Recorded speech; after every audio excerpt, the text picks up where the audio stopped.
हाँ तो पहुंच जाएगी ना। हाँ अब शक्ति है घर से जाएगा और जितना है हिसाब सब क्लियर कर लेंगे। चलो हाँ? ठीक। अरे मंत्री साहब के लिए अच्छे से पकवान वकवान बनाए दियो, आज का खाना खिलाए के भेजेंगे। अरे नहीं, शक्ति बाबू होकर कोनो जरूरत नहीं, बहुत सारा काम बाकी है, इलेक्शन आ रहा है। अब आप तो जानते हैं कि इलेक्शन में टाइम का कितना महत्व होता है, लेकिन एक बात बताइए, राजनीति छोड़ दी है क्या ठाकुरों ने? ऐसा लगता है कि सज्जन सिंह जी को राजनीति और पार्टी में कोई दिलचस्पी नहीं रही। अपनी राजनीतिक इच्छा त्यागने का मन बना लिया है सज्जन सिंह जी ने। तुमका एक चीज बताएं, आज तक हम पार्टी के लिए बहुत कुछ किए और बहुत सालों से हम करते आ रहे हैं, लेकिन पार्टी जो है तुम्हार हमारी तब पलट के नहीं देखी। हम फालतू में पार्टी का झंडा उठा के लेके चले। जितने चिरकुट साले हम आप बैग और झोला ढोते थे ना, उनको तो तुम विधानसभा और लोकसभा पहुंचा दियो। हमको साले आज तक आश्वासन देते रहे कि टिकट मिलेगा मिलेगा मिलेगा, और आज तक नहीं मिला। काहे शर्मिंदा कर रहे हैं ठाकुर साहब? अरे हम तो आपको खुशखबरी देने के लिए आए हैं। पार्टी ने आपको टिकट देने का फैसला कर लिया है। अच्छा, आप ही सबसे सही उम्मीदवार हो सकते हैं। सारे समीकरण आपके पक्ष में हैं, लेकिन एक ही अड़चन है। ये जो शहर में बवाल फैला है, अरे सरजुआ के कत्ल का, आपकी बहुरिया उसका मुकदमा लड़ रही है अपनी बहन को बचाने के लिए। ठाकुर साहब, आपके ज्यादातर वोटर सरजुआ के जाति के लोग हैं। उनमें आपके ऐसे ऐसे सपोर्टर हैं कि अकेले अपने दम पर आपको चुनाव जिता देंगे। लेकिन आपकी बहुरिया अगर मुकदमा लड़ी और सरजू के खूनी को बचा दी, तो सरजू के जाति वाले आपके खिलाफ हो जाएंगे। आपको टिकट देने का पार्टी को कोई फायदा नहीं होगा। आपका वोट बैंक खत्म न हो, इसके लिए उस लड़की को सजा मिलना बहुत जरूरी है, वरना आपके नाम के साथ साथ पार्टी का नाम भी खराब हो जाएगा। हरी का बात हुई, काहे पार्टी का और बाबूजी का नाम खराब होगा? नहीं माना प्रति का वो मुकदमा लड़ रही है, पर बाबूजी भी तो उसका परिवार से बेदखल कर दिए है ना। अब जब कुछ लेना देना नहीं है तो कौन बात की दिक्कत है पार्टी को? इससे कुछ फायदा नहीं होगा शक्ति बाबू। उसके लिए ठाकुर साहब को सरजुआ के जाति के लोगों को विश्वास दिलाना होगा कि सरजू के खूनी को सजा मिलेगी। अगर ठाकुर साहब की बहुरिया के सामने बड़ा से बड़ा वकील खड़ा करना पड़े तो खड़ा कीजिए। देखिए, जनता के सामने कोई भी मौका आए उससे भुनाइए। पार्टी इसका जमकर प्रचार करेगी, सज्जन सिंह जी को सरजुआ के जाति का मसीहा बनाएगी।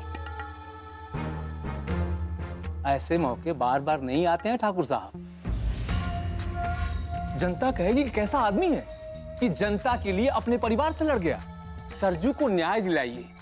अरे पार्टी तो आपको अपने सर का ताज बनाने के लिए तैयार बैठी है, और इस रास्ते चलेंगे तो मेरा अनुभव कहता है कि आपको चुनाव में कोई हरा नहीं सकता। हमें बाबूजी, मौका अच्छा है, हाथ से जाना नहीं चाहिए। देखो भैया, एक चीज बताएं, ये बार तो हम कौनो मौका नहीं छोड़ेंगे, तो हर हालत में टिकट लेंगे, समझे? हर हालत में टिकट चाहिए तो चाहिए। ठीक है साहब, मैं चलता हूँ। हमारी बात पे ध्यान दीजिएगा। सकती है बाहर तक छोड़ के आइए।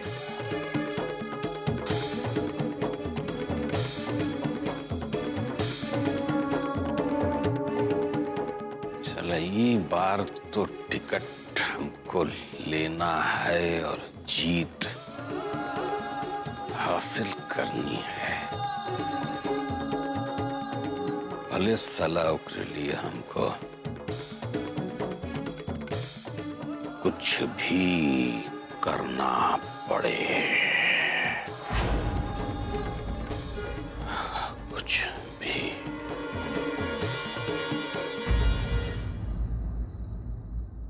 दादी, ये लो खीर खा लियो। आज त्योहार का दिन है और तुम कछु मीठा नहीं खाओ, कम से कम मुंह तो जूठा कर लियो। अरे का खाए लियो मीठा? ना जन्माष्टमी मनाई गए, ना हमरे बाबा के जन्मदिन मनावागा है। हम हम तो अपने बाबा का ठीक से आशीर्वाद भी नहीं दे पावा। पूरा परिवार बिखरा पड़ा है। ले जाओ, हमका नहीं खाना वाना, खीर पीर, समझियो कि नहीं। बाबा आए गोवा। ए बाबा रुक। बाबा ये खीर खा।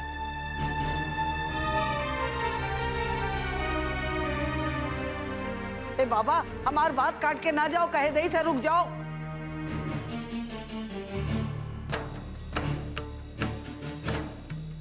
लो खीर खा लो, आज तुम्हारा जन्मदिन है।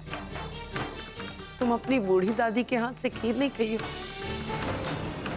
देखो खीर नहीं खाई हो ना तो हम तुम्हार कान पकड़ के खीर खवावे।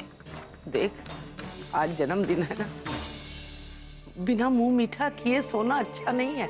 अच्छा, जब सवेरे तुम्हारा पैर छुए आशीर्वाद ले खातिर, तब तो हमका आशीर्वाद नहीं दी, तब हमारा जन्मदिन नहीं रहा है। काहे इतना प्यार आया रहा, वो भी तब जब भी घर में हमारा हुक्का पानी बने तब। बूढ़ा इतनी ममता नहीं बरसाओ, तुमको बताया रहे दो तुम सब ठीक है, हम ठीक है। ठीक है बाबा, तुम्हार जो मन करे तुम हमका कह लो, लेकिन बिना खीर खवाए हम मानब नहीं। हम तुमका ना अपने हाथ से खीर खवावे। अरे हमका नए खानी खीर यार। अरे खा लो ना। अरे हमका नए खानी यार।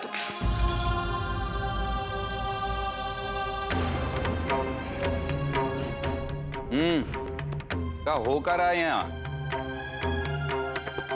अच्छा, ये बूढ़ा बाबा को खीर खिलाने की कोशिश कर रही। बारी ममता बहुत बढ़ गई ना तुम्हारे अंदर। तुमको बताए थे ना, हम बोले थे तुमको, अब तुम पगला बो हैं। देख ले हो ही गया। अरे का मालूम नहीं का बाबूजी कहा गए? ये बाबा से बोलेगी ना बूढ़ा, सब गड़बड़ हो जाएगा मामला। इसलिए बाबूजी जितना कहे है ना उतना करो, ज्यादा उछले की जरूरत नहीं है। नहीं तो प्रतिज्ञा जैसे ना तुमका भी हवेली से बाहर कर देंगे। आयरी बात समझ में है? अब सोच लो ये बाबा के चक्कर में क्या करना चाहिए। मतलब बुढ़ापे में जाएगी, वो बूढ़ों के आश्रम में जाएगी, मतलब खाक छाननी है कि मंदिर मठ के बाहर बैठ के भीख मांगनी। सोच लो। रे सत्य भाई, बहुत उल्टा बोल रहे हो, बता रहे हैं।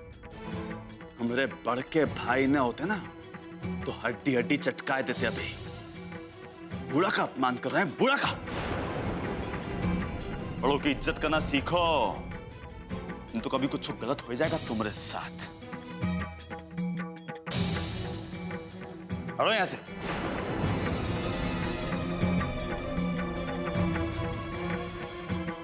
खुद तो बड़ों की इज्जत नहीं करते दोनों मियाँ बीबी, बेशरम हुई गए।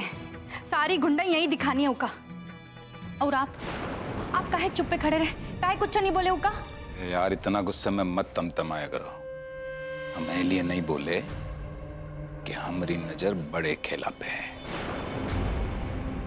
और इन सब तुच्छी बातों के लिए अब हमारे पास टाइम नहीं ना।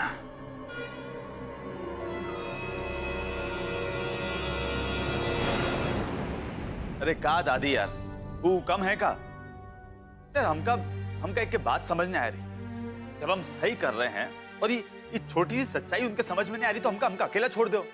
अकेला भी नहीं छोड़ना, सारा बीच बीच में तंग भी करना है। सबके सब टार्चर हो गए बता रहे। कृष्णा, तुम बस हमें एक बात बताओ, तुम्हें दादी के साथ ऐसे गलत तरीके से बात करने की क्या जरूरत थी?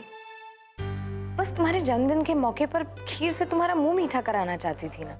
अरे यार बाबू, तुम ना जानती नहीं हो, इसलिए ऐसा कह रही हो। ये बूढ़ा जो है बाबूजी के सामने हमका आशीर्वाद नहीं दी, तब का हमारा जन्मदिन नहीं रहा। अब बड़ा प्यार आया यार, बताओ। ये सब ना हम बता रहे हैं, हमारे घर में ना हमका एकदम पराया बना के छोड़ दिए, और सलाम कुछ कहते नहीं। बाकी ये सब टुच्चे से ना हमारा भी दिल दुखता है यार। हम जानते हैं कृष्णा कि तुम्हें बहुत दुख हुआ होगा, लेकिन तुम भी बाबूजी के गुस्से को जानते हो ना, उनसे तो सभी डरते हैं। इसलिए दादी भी नहीं चाहती होगी कि बात आगे बढ़े, बाबूजी को बुरा लगे, तभी उन्होंने तुम्हें आशीर्वाद नहीं दिया। तुम इसे गलत तरीके से मत लो। कृष्णा एक मिनट। आरुषि, क्या बात है, क्या हुआ? वो दीदी, वो जो हवलदार है ना, वो अपनी जगह पर नहीं है। पता नहीं कहाँ चला गया। देखो तुम फिक्र मत करो, वो हवलदार यहीं कहीं गया होगा, बस आ ही जाएगा, सब कुछ ठीक है, कुछ नहीं होगा। अरे बाबू, बाबू ये फोन दो, आरुषि का फोन दो। हाँ, एक मिनट। आरुषि, कृष्णा। हेलो। अरे यार का साली साहिबा, तुम यार ऐसे घबराओ नहीं यार, तुमका डरे की कोनो जरूरत नहीं है। अरे यार देखो, ऐसा हम बताते ही हवलदार जो है ना, पान खाने वाला आदमी होगा तो ये चले गया होगा, पान खाने भी आ ही जाएगा। तुमका टेंशन ले की कोनो जरूरत नहीं है, कोनो भी तुमका कुछ नहीं कहेगा, ठीक? अरे यार ऐसी बात, ठाकुर कृष्णा सिंह की साली हो यार, कोनो तुमका हाथ लगेगा बताओ? देखो ऐसा है, तुमका फिर भी डर लग रहा ना तो हमका बताया दो, हम आ जाते हैं, हम देते हैं वहां परिदारी। अरे यार मतलब हमारी इकलौती साली साहब हो यार, तुम्हारे लिए इतना तो कह सकते हैं, बस बोलो आ जाए हैं? नहीं वो, अच्छा ये सब बात छोड़ो।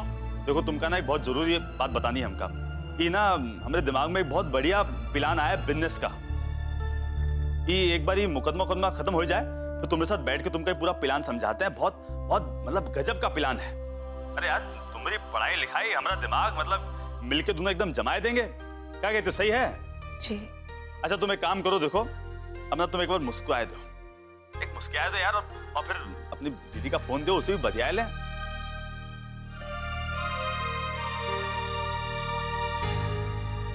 Hello, thank you so much Krishna, ऐसे मुश्किल हालात में हमारा और हमारे परिवार का साथ देने के लिए। अरे यार बाबू, ये तुम्हारे हमारे में ना हम भी शामिल हैं, है कि नहीं? और यार तुमका तो मालूम ही है, अपनी बीवी का खुश रखने के लिए हम कुछ भी कह सकते हैं। भैया हमका नेताजी से मिलना है, तो उनसे बात करनी है। आप लोग नेताजी से नहीं मिल सकते? काहे नहीं मिल सकते भैया? वो हम लोगन के नेता हैं, हम जिताए रहे उनका, और हमें नहीं मिल सकते? नेताजी हमका आपसे बात करनी है। वो कहा है कि हमार भाई का कत्ल होएगा। आने दो इन्हें। जाओ।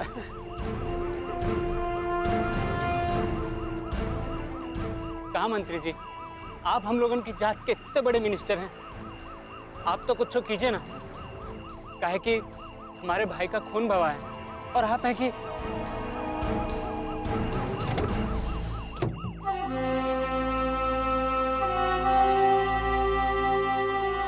परेशान होने की कोनो जरूरत नहीं, तुम लोगों को इंसाफ मिलेगा।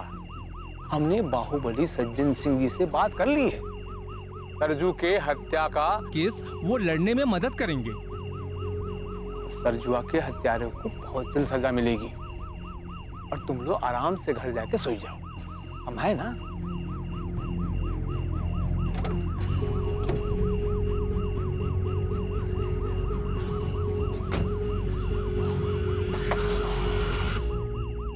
और सुनो, परेशान होने की कोनो जरूरत नहीं, समझे? जी मंत्री जी। चल ड्राइवर।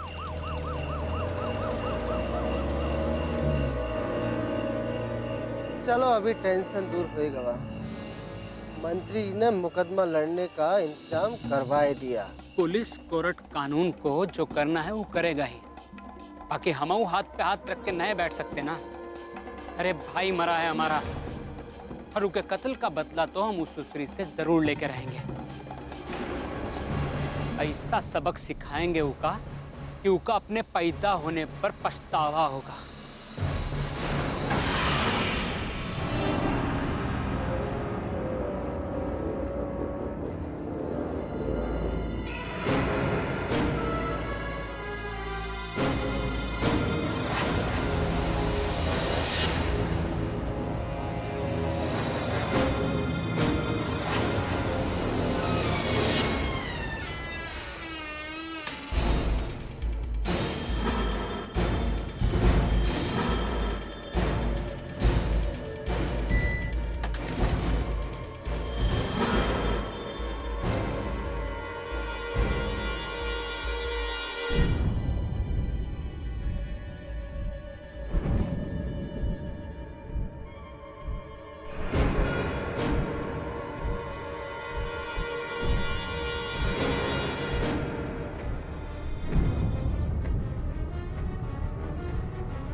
दीदी क्या हुआ? सब ठीक तो है ना? आरुषि, हमने एक बहुत बड़ा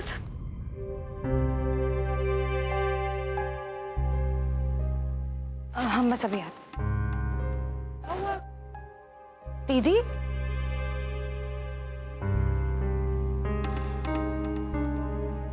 दीदी कहा मैडम, सब ठीक है ना?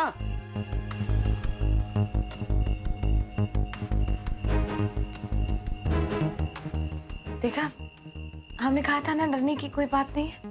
देखा, सब कुछ ठीक है। चलो चलकर सो जाते हैं। चलो।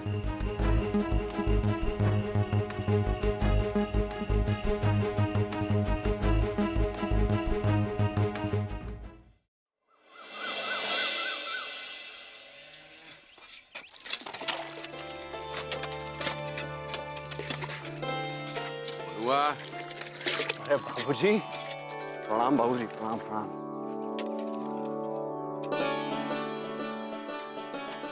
कैसे तबीयत कैसे? ए मनोहर, जाके चाय पानी लेके आओ, बाबूजी आए। जाओ जल्दी, जाओ फटाफट जाओ। बाबूजी खड़े कहाँ हैं? बैठिए बैठिए, आराम से बैठिए।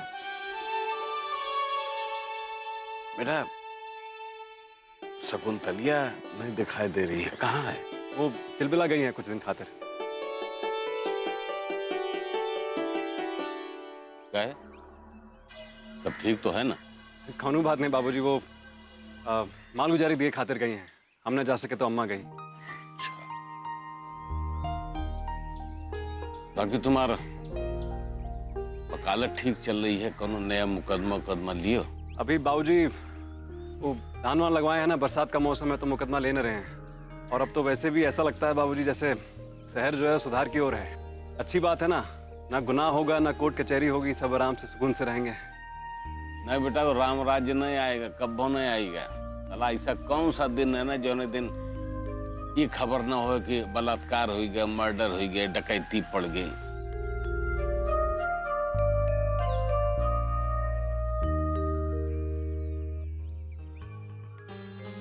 नाश्ता लगवाएं बाबूजी? हम कह गए हैं, तुम आओ। बात कहनी थी बेटा। अला घरे में इतनी उथल पुथल मची थी कि हम 2 मिनट तुमसे चैन से बातों नहीं कर पाए। लेकिन जब से हम तुमको अपना बेटा स्वीकार किए हैं बेटा, तुम्हारी और शकुंतलिया की बहुत याद आती है। भाई पारिवारिक कलह की वजह से हम तुम दोनों की तरफ अपन कदम नहीं बढ़ा पाए बेटा। हम आपकी हालत समझते हैं बाबूजी। आप हमका सबके सामने अपनी औलाद मान लिया ही बहुत है हमारे लिए। नहीं बेटा, बात ही यही नहीं खत्म हो जाती। जब हम तुमका अपना मान लिए तो मान लिया। अब मैं कहूँ का बुरा लगे भला लगे हमरे ठेंगा से। एक चीज और बताएं, रिश्ते में ही एक दूसरे की मदद की जाती है। हमेशा एक दूसरे का साथ देना पड़ता है, खासकर अपनों का। हम तुमको अपना स्वीकार कर लिए, अपना मान लिए। और जो बेटा तुमको जरूरत थी तो तुम आए, हमरे पास आए। और हमको लगा कि तुमको स्वीकारना चाहिए, हम तुमका स्वीकार कर लिए। लेकिन आज एक बाप का अपने बेटे से कुछ जरूरत है। वो का मुसीबत से उबार सकते हो? कौन मुसीबत है बाबूजी, बताइए ना। तुमका एक मुकदमा लड़ना पड़ेगा बगैर कोनो सवाल जवाब किए। बस ये समझ लो कि तुम अपने बाबूजी की मदद करो। लड़ेंगे, लेकिन कौन सा मुकदमा, हमारी कुछ समझ में नहीं आ रहा है। नहीं बेटा, कौन सवाल जवाब ना। जब तुम्हारा बाप तुमसे कह रहा है तो वही करो। क्या तुम बाप के लिए इतना भी नहीं कर सकते? मुकदमा नहीं लड़ सकते। आपकी मदद कर रहे हो ना।